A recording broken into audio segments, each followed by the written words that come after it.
దేవుని వాక్యంలో నుంచి ఆదికాండము గ్రంథము 6వ అధ్యాయంలో మనం 8, 9 వచనములలో మనం చూస్తే, దేవుడైన యెహోవా నోవహు యందు మరి కృప చూపించినటువంటి వాడుగా మనం చూస్తాం. నోవహు దేవుని ఎదుట నీతిపరుడిగా కనబడినట్టుగా ఆయన తరములో మనం గమనించగలుగుతుంటున్నాం. భూమి మీద నరులను చేసినందుకు యెహోవా సంతాపపడినట్లుగా, ఆయన మనసులో నొచ్చుకున్నట్టుగా మనం గమనిస్తాము. అలాగ అనుకున్నటువంటి దేవుడైన యెహోవా ఒకసారి ప్రక్షాళన చేద్దామని ఆలోచన చేసి, మునుపెన్నడూ భూమి మీద పైనుంచి వర్షము లేనటువంటి స్థితిలో మనుషులు భూమి క్రింద నుంచి తేమతోటే మనుషులకు అవసరమైనటువంటి తేమ వచ్చి పంటలు చక్కగా పండి వారు భుజించేటువంటి వారుగా మనము గమనిస్తే, ఆయన మునుపెన్నడూ తెలియనటువంటి రీతిగా మొట్టమొదటిసారి ఒకేసారి జలప్రళయాన్ని ఆయన పంపించి భూమి మీదున్న సకల జీవరాశులను ప్రక్షాళన చేసి, దేవుని దృష్టికి నీతిపరుడుగా ఉన్నటువంటి నోవహును, ఆయన యొక్క 3 కుమారులు, కోడండ్లు, నోవహు, ఆయన భార్యను 8 మందిని ఆయన రక్షించాలని, ఒక ప్రత్యేకమైనటువంటి సృష్టిని తిరిగి ఆయన చేయాలని, వారితో పాటుగా సకల జీవ రాశులను కూడా ఆయన ఏర్పాటు చేసి జతలు జతలుగా ఆయన తనే ఓడలోనికి వచ్చేటట్టుగా చేసేటువంటి విధానాన్ని మనం గమనిస్తూ ఉంటున్నాం. అలాగున దేవుడు చేసేటువంటి ఆ క్రమంలో నోవహును ఓడను తయారు చేసుకోమని, దానికి ఎలాంటి కొలతలు ఉండాలో అవన్నీ కూడా ఆయన ఏర్పాటు చేశాడు. అదే రేషియోలో ఈ నేటికి కూడా ప్రపంచవ్యాప్తంగా సముద్రంలో నీటి మీద ఉన్నటువంటి పడవలైనా పెద్ద పెద్ద షిప్పులైనా కూడా అదే పద్ధతిలో తయారు చేయబడి ఈ నేటి కాలంలో మనకు ఎంతో ప్రయోజనకరంగా ఉన్నట్టుగా మనము గమనిస్తూ ఉంటున్నాం. The best and first engineer దేవుడే, the best and first doctor దేవుడే, ద బెస్ట్ అండ్ ఎప్పటికీ కూడా సృష్టికర్త అయినటువంటి వాడు జీవం కలిగినటువంటి దేవుడే. He is the owner of all. ఆయన సమస్తానికి ఓనర్గా ఉంటున్నాడు. ఆయన సృష్టించినటువంటి దాంట్లో నుంచే మనము ఏదైనా పొందుకుంటున్నాము అనే మనసు మనలో కలిగినప్పుడు దేవుని పట్ల ఒక గౌరవ భావము మన హృదయంలో కలుగుతుంది.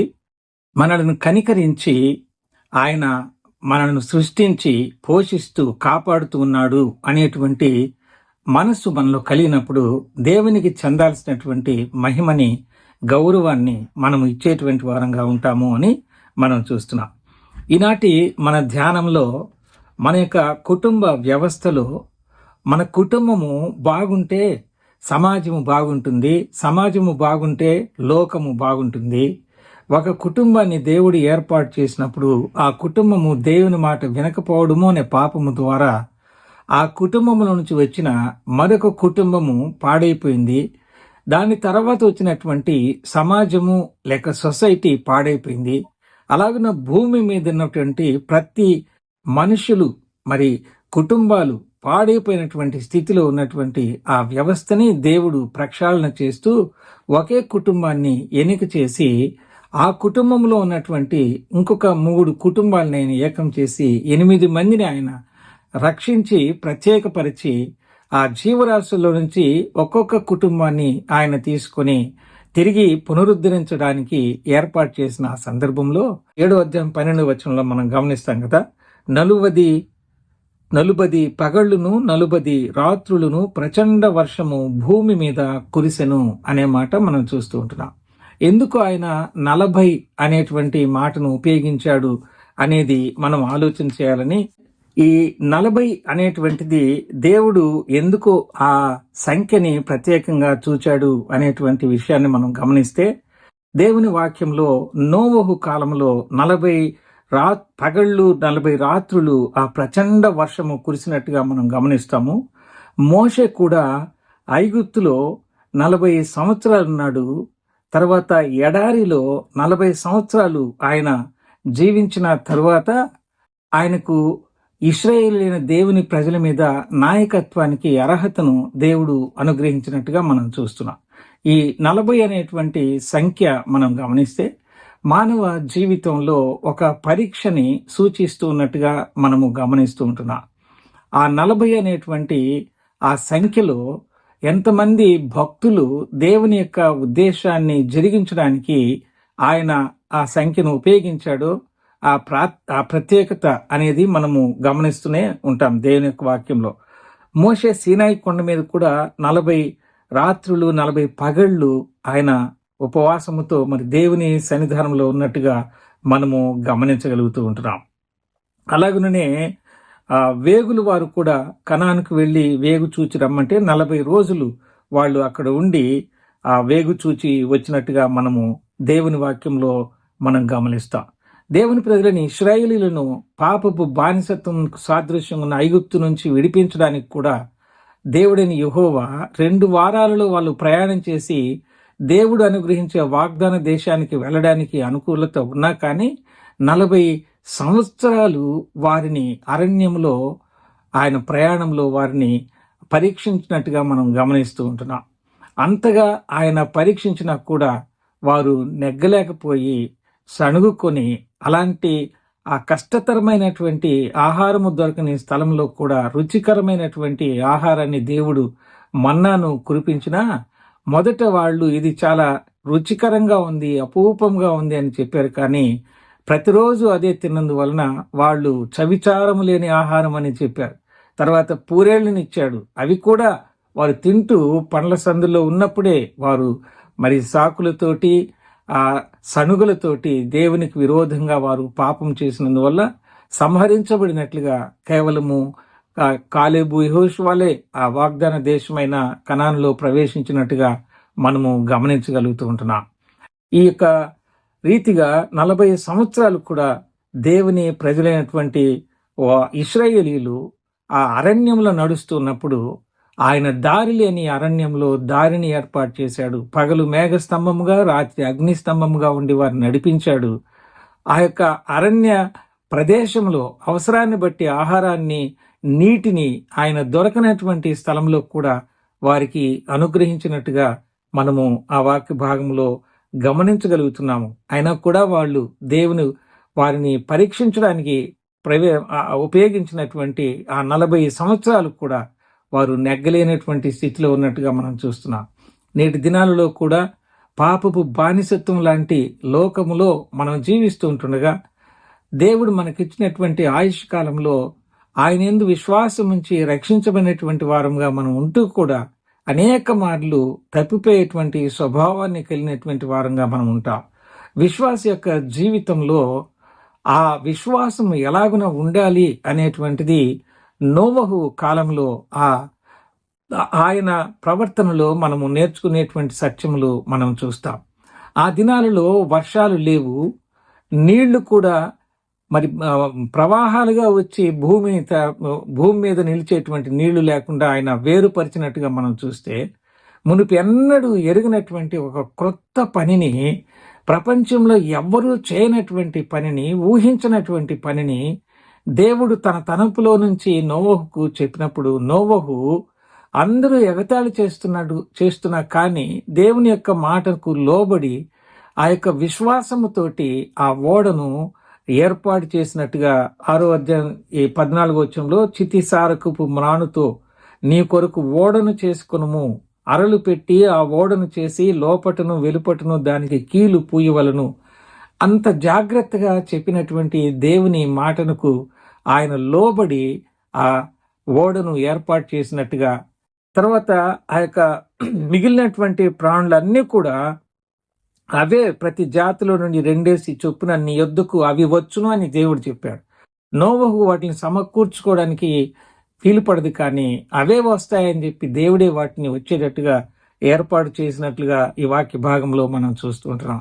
ఇందులో మనము చూచేటువంటి ఒక ప్రత్యేకమైనటువంటి సత్యము ఏంటి అని మనం గమనిస్తే, ఎడారి లాంటి లేక నీళ్లు ప్రవాహాలుగా లేనటువంటి ఆ స్థలములో దేవుడు నీళ్లను రప్పించబోతూ ఉన్నాడు.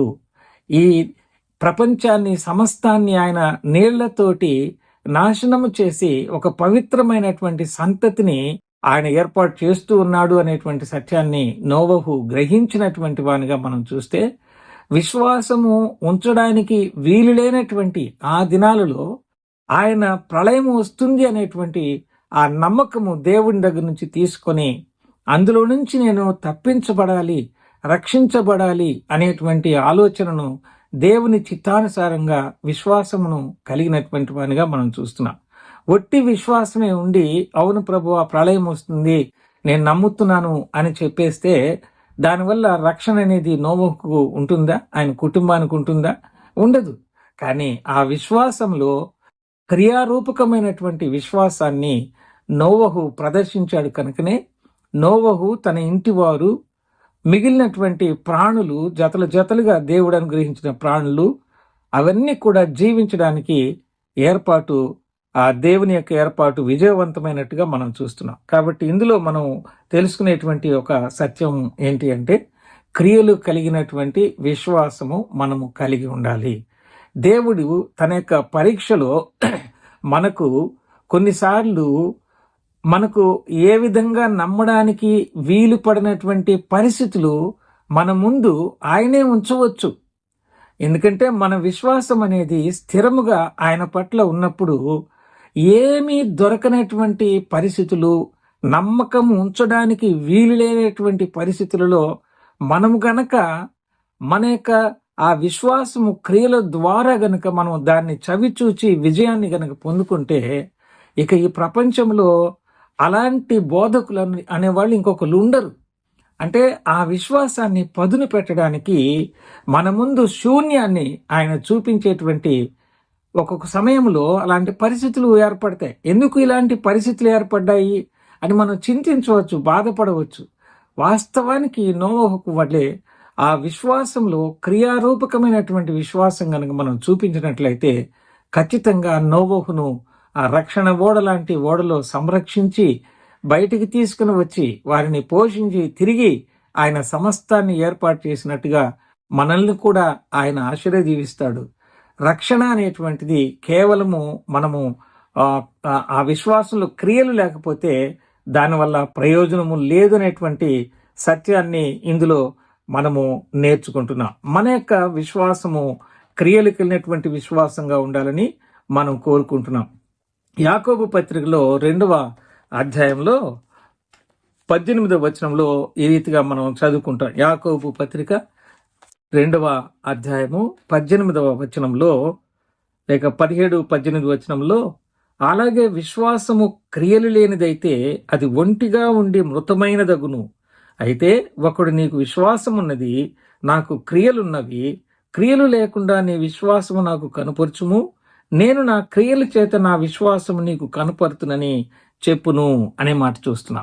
కాబట్టి క్రియలు లేని విశ్వాసము మృతమైనదగును అని యాకోబు పత్రిక 2వ అధ్యాయం 17వ వచనంలో మనము గమనించగలుగుతూ ఉంటున్నాం. క్రియలు కలిగినటువంటి విశ్వాసంగా ఉన్నప్పుడే ఆ యొక్క విశ్వాసాన్ని దేవుడు గుర్తించి మనకు జీవ గ్రంథంలో మన పేరును వ్రాయించేటువంటి వాడుగా ఉంటాడు. మన క్రియలతో కూడినటువంటి ఆ విశ్వాసాన్ని ఆయన మరి తీర్పులో ఉపయోగించేటువంటి వాడుగా ఉంటాడనే మాటని మనము ప్రకటన గ్రంథంలో 20వ అధ్యాయంలో 12వ వచనంలో మనము అక్కడ చూస్తాం. ఆ గ్రంథముల యందు వ్రాయబడి ఉన్న వాటిని బట్టి తమ క్రియల చొప్పున మృతులు తీర్పు పొందుదురు అని. కాబట్టి క్రియలు కలిగినటువంటి విశ్వాసము అనేది మనలో ఉన్నప్పుడే జీవ గ్రంథమును వేరొక గ్రంథము విప్పబడిను, ఆ గ్రంథముల యందు వ్రాయబడి ఉన్న వాటిని బట్టి తమ క్రియలను చొప్పున మృతులు తీర్పు పొందుదురు అనే మాట మనం చూస్తున్నాం. కనుక రక్షించబడము అనేటువంటిది ఊరికనే విశ్వాసము ద్వారా కలగదు. కృపచేత విశ్వాసము ద్వారా రక్షణ కలుగుతుంది. కానీ ఆ విశ్వాసం అనేటువంటిది క్రియారూపకమైనటువంటిదిగా ఉండాలి. అలాగా లేకపోతే ఆ రక్షణలో అసంపూర్ణత ఉంటుంది అనేది మనం స్పష్టంగా ఇక్కడ మనం తెలుసుకోగలుగుతూ ఉంటున్నాం. యాకోబు పత్రిక 2వ అధ్యాయము 14వ వచనంలో, నా సహోదరులారా, క్రియలు లేనప్పుడు ఎవడైనను తనకు విశ్వాసం కలదని చెప్పిన ఎడల ఏమీ ప్రయోజనము? అట్టి విశ్వాసం అతని రక్షింపగలదా అని అంటున్నాడు. 19వ వచనంలో కూడా మనం చూస్తే 19:20లో, దేవుడు ఒక్కడే అని నీవు నమ్ముచున్నావు, అలాగే నమ్ముట మంచిదే, దయ్యములను నమ్మి వణకుచున్నవి. వ్యర్థుడా, క్రియలు లేని విశ్వాసము నిష్ఫలమైనదని తెలుసుకొని కోరుచున్నావా అనే ప్రశ్నని ఈ భాగంలో మనం చూస్తూ ఉంటున్నాం. దేవుడొక్కడే అని నీవు నమ్ముచున్నావు, అలాగే నమ్ముట మంచిదే. దయ్యములను నమ్మి వణకుచున్నవి అనే మాటని అక్కడ తెలియజేస్తున్నాడు. 26వ వచనంలో ప్రాణము లేని శరీరం ఎలాగు మృతమో అలాగే క్రియలు లేని విశ్వాసమును మృతము అని. కాబట్టి రక్షించబడినటువంటి కుటుంబాల్లో ఉన్నటువంటి దేవుని ప్రజలమైనటువంటి మనము క్రియలు కలిగినటువంటి విశ్వాసమును మనము కలిగి ఉండవలసినటువంటి వారముగా ఉన్నామనే మాటని ఇందులో మనం చూస్తున్నాం. 1 కొరింథీ పత్రిక 13వ అధ్యాయము 3వ వచనంలో ఈ రీతిగా చదువుకుంటాం. బీదల పోషణ కొరకు నా ఆస్తి అంతయు ఇచ్చినను, కాల్చబడుటకు నా శరీరమును అప్పగించినను, ప్రేమ లేని వాడనైతే నాకు ప్రయోజనమేమీ లేదు. ప్రేమ దీర్ఘకాలము సహించును, దయ చూపించును, ప్రేమ మత్సరపడదు, ప్రేమ డంబముగా ప్రవర్తింపదు, అది ఉప్పొంగదు అని అంటున్నాడు. ఇక్కడ చూడండి, ఆయన తన ఆస్తి అంతా కూడా ఇచ్చి బీదలకి కాల్చబడుటకు శరీరాన్ని అప్పగించినా కూడా ప్రేమ లేకపోతే దానివల్ల ఏ ప్రయోజనము లేదు అనేటువంటి మాటని ఇందులో మనం చూస్తుంటున్నాం. అంటే మనస్సులో ప్రేమ తత్వము లేకుండా ఆ క్రియారూపకమైనటువంటిది చేయకుండా ఉంటే ఇంకొక రూపంగా ఏదైనా చేస్తే దానివల్ల ప్రయోజనం లేదు అనే సత్యాన్ని ఇక్కడ మనం చూస్తున్నాం. కాబట్టి దేవుడు ప్రేమ ఉన్నాడు కాబట్టి మనము కూడా ప్రేమ స్వభావాన్ని కలిగినటువంటి వాళ్ళముగా ఉంటూ ఆ ప్రేమతో కూడినటువంటి మాటలను తెలియచేసినటువంటి వారముగా, ఇతరుల పట్ల ప్రవర్తించాల్సినటువంటి వారముగా ఉన్నాము అనే సత్యాన్ని ఈ వాక్య భాగంలో మనము గమనించగలుగుతూ ఉంటున్నాం.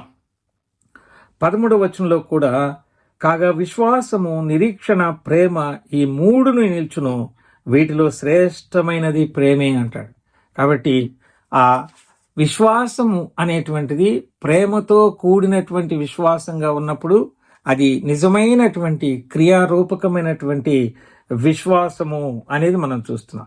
కుటుంబ రక్షణ మరి పోషణ ఇవన్నీ కూడా దేవుడు సమస్తాన్ని ఆయన చూచుకునేటువంటి వాడుగా మనం ఇందులో మనం గమనిస్తుంటున్నాం. 1 తెస్సలోనికీయులకు రాసినటువంటి పత్రికలో 1వ అధ్యాయంలో 3వ వచనంలో మనం ఒక మాట మనం గమనించినట్లయితే 1 తెస్సలోనికీయులకు పత్రిక 1వ అధ్యాయం 2వ వచనంలో విశ్వాసముతో కూడిన మీ పనిని ప్రేమతో కూడిన మీ ప్రయాసమును అంటాడు. విశ్వాసముతో కూడిన మీ పని అంటే ప్రేమతో కూడినటువంటిది, అది ఆ ప్రయాసము. విశ్వాసముతో కూడిన పని, పనితో కలిపి విశ్వాసం ఉంది. విశ్వాసము విడిగా లేదు. యేసుక్రీస్తు ప్రభు మనందరి కొరకై మన పాప శిక్షను ఆయన మీద వేసుకొని సిలువలో రక్తమును చిందించి క్రియారూపకమైనటువంటిది ఆయన జరిగించి సమాధి చేయబడి తిరిగి పునరుద్ధానుడయ్యాడు.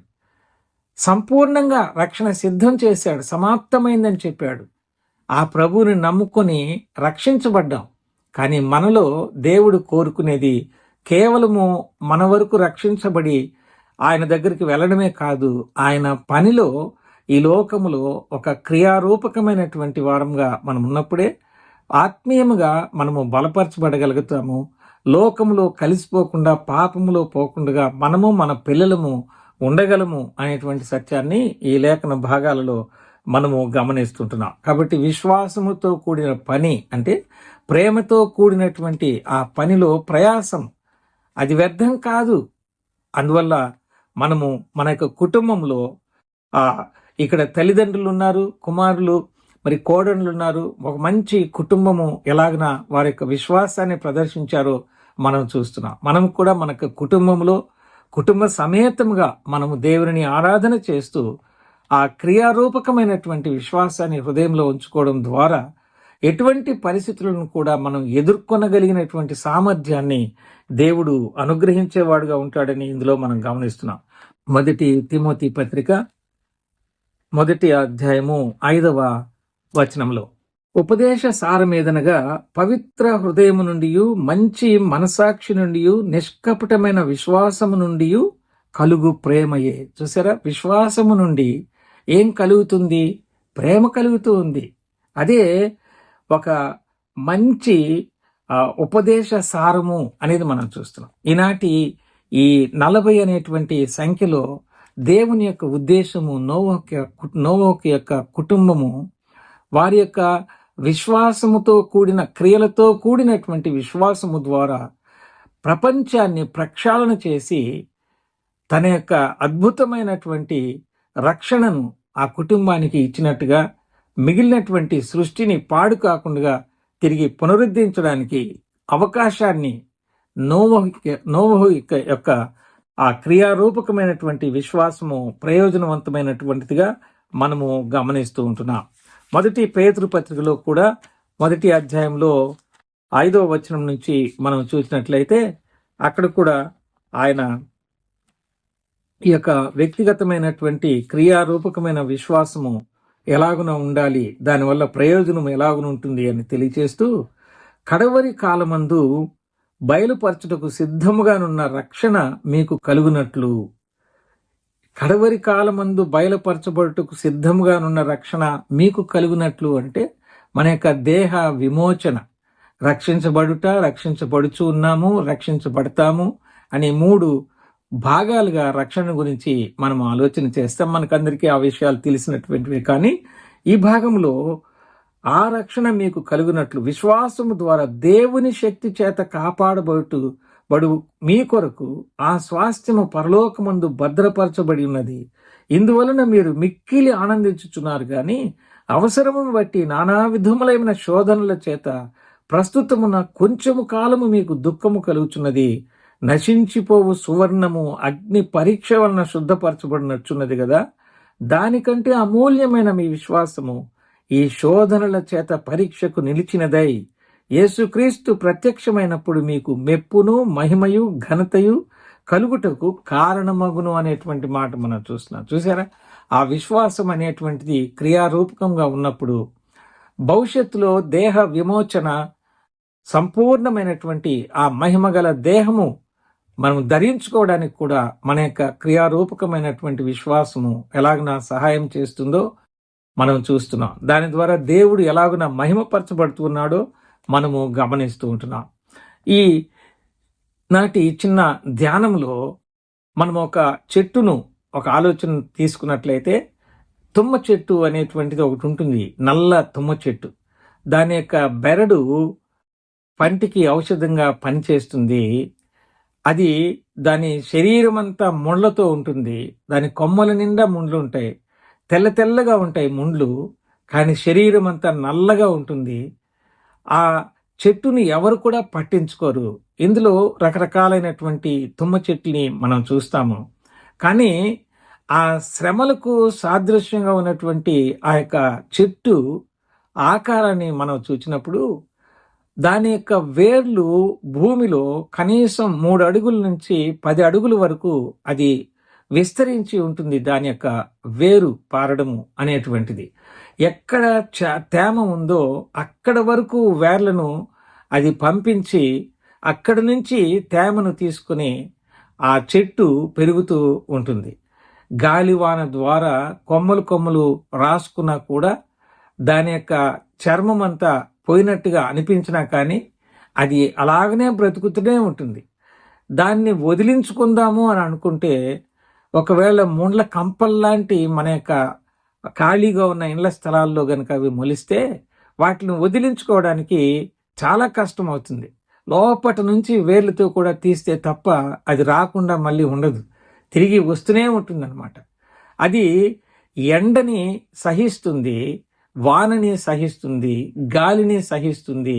ఎన్ని విధాలైనటువంటివి దాని మీద పడినా కానీ దానికి ఉన్నటువంటి ముండ్ల ద్వారా అది సంరక్షణ పొందుతూనే ఉంటుంది. ఆ డ్రై ల్యాండ్లో కూడా అది బ్రతుకుతుంది. అవి ఎక్కడున్నాయో దానిని బట్టి ఆ సాయిల్లో తేమ ఎంత ఉందో కూడా మనుషులు గుర్తించడానికి అనుకూలంగా ఉంటుంది. ఆ యొక్క చెట్టు ఎలాగనైతే ఉందో మన యొక్క వేరు పారేటువంటి విషయంలో కూడా ఎఫెసీ పత్రికలో అనుకుంటాను 3వ అధ్యాయము 18వ వచనంలో ఈ రీతిగా మనము చదువుకుంటాం. తన మహిమైశ్వర్యము చొప్పున మీకు దయచేయవలననియు మీరు దేవుని సంపూర్ణత యందు పూర్ణులగునట్లుగా ప్రేమయందు వేరుపారి స్థిరపడి సమస్త పరిశుద్ధులతో కూడా దాని వెడల్పు పొడుగు లోతు ఎత్తు ఎంతో గ్రహించుటకును జ్ఞానమునకు మించిన క్రీస్తు ప్రేమను తెలుసుకున్నటకును తగిన శక్తి గలవారు కావాలననియు ప్రార్థించుచున్నాను అంటున్నాడు. కాబట్టి దేవుని యొక్క ప్రేమ యందు వేరుపారి మనము స్థిరపరచబడాలి అనంటే దేవుని యొక్క ఆ స్థిరమైనటువంటి జీవితం మనం అనుభవించాలి అనంటే ఆ తుమ్మ చెట్టు ఎలాగునైతే నీళ్లు లేని ప్రదేశంలో కూడా పచ్చగా అది బ్రతుకుతూనే ఎలాగైతే ఉంటుందో, అన్నింటినీ తాడుకుంటూ ఉందో, ఒక విశ్వాసి యొక్క జీవితము 40 దినముల యొక్క అనుభవము మనం చూస్తే దేవుడు 40 పగళ్ళు 40 రాత్రులు ఆ వర్షాన్ని పంపించి ఆకాశపు తూములను ఆయన విప్పేశాడు.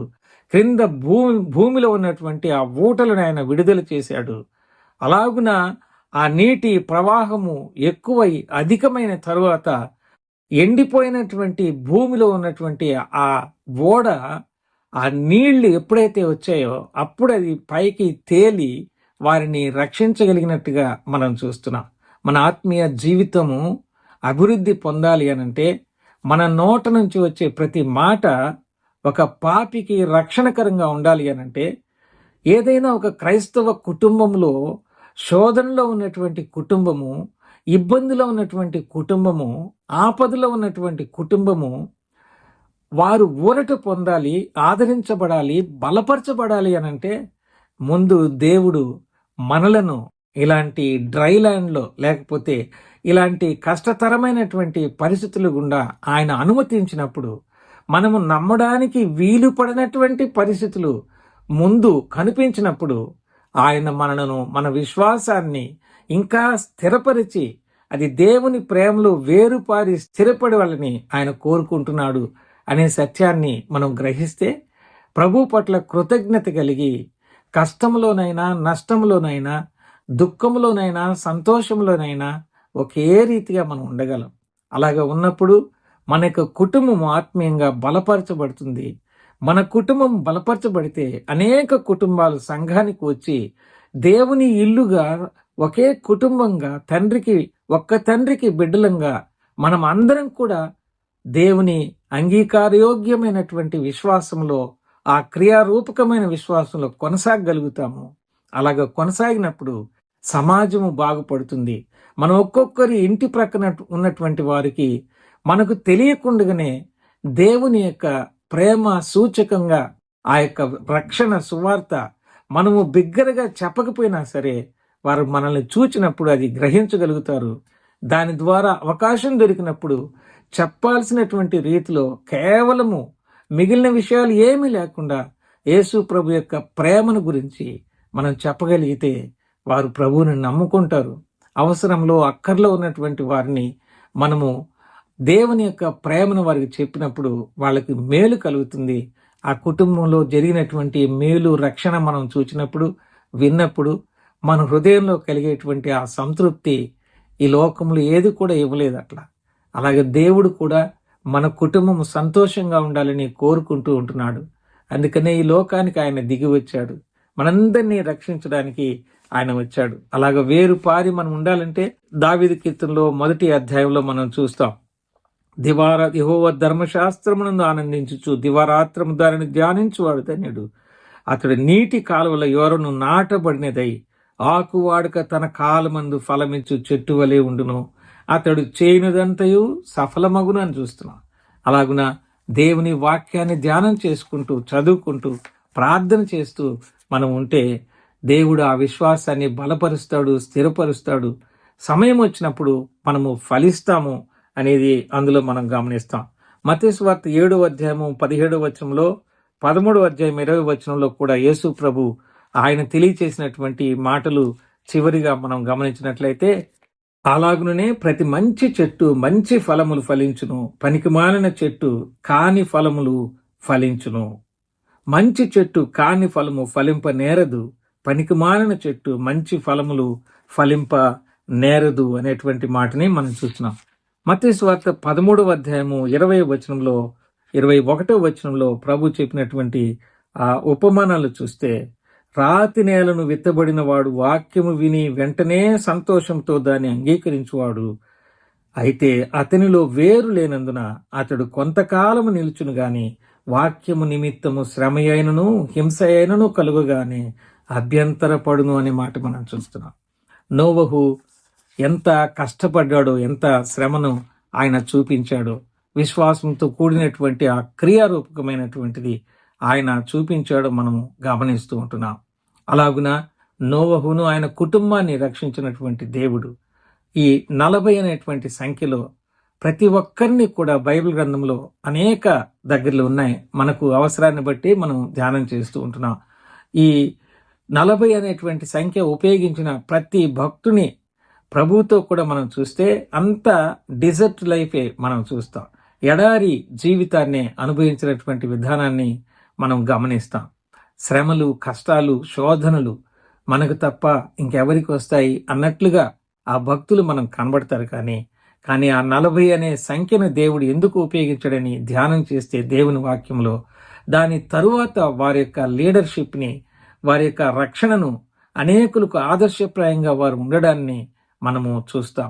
అలాగున దేవుడు ఈ నేటి ఈ కాటేజ్ మీటింగ్లో వింటున్నటువంటి మనం అందరం కూడా ఒకసారి మనం నమ్మలేనటువంటి సత్యాలు మన ముందు కనబడినప్పుడు మనకున్నటువంటి దేవుని పట్ల ఆ విశ్వాసాన్ని, అవును ప్రభు ప్రేమతోటి నేను స్వీకరిస్తాను అని మనము ఆ క్రియని మనం చూపిస్తే, క్రియని చూపించడం అనంటే ఆయన పట్ల ఉన్నటువంటి ఆ విశ్వాసాన్ని కలిగి లోకము జోలికి మనం వెళ్లకుండా మనలాంటి రక్షించబడినటువంటి బిడ్డలను ప్రేమించడమే కాకుండా లోకములో రక్షణ అవసరము కలిగినటువంటి వారిని కూడా మనం ప్రేమిస్తూ ప్రభువు కలిగినటువంటి మనసు మనం కలిగి ఉన్నప్పుడు, ఆ ప్రేమలో వేరుపడినటువంటి స్థితిని మనం కలిగి ఉన్నప్పుడు, దేవుని వాక్యాన్ని చదువుకుంటూ ప్రార్థిస్తూ ధ్యానం చేస్తూ ఉన్నప్పుడు ఆయన సమయంలో మనను ఫలింపు మనకు కలిగేటట్టుగా చేస్తాడు. దాని ద్వారా మనం స్థిరంగా ఉండేటువంటి వారంగా ఉంటామని ఈ వాక్యంలో మనం చూస్తున్నాం. అలాగ ఉండడానికి ప్రభు మనకు సహాయం చేయను గాక. వందనాలన్నా, అందరికి వందనాలు.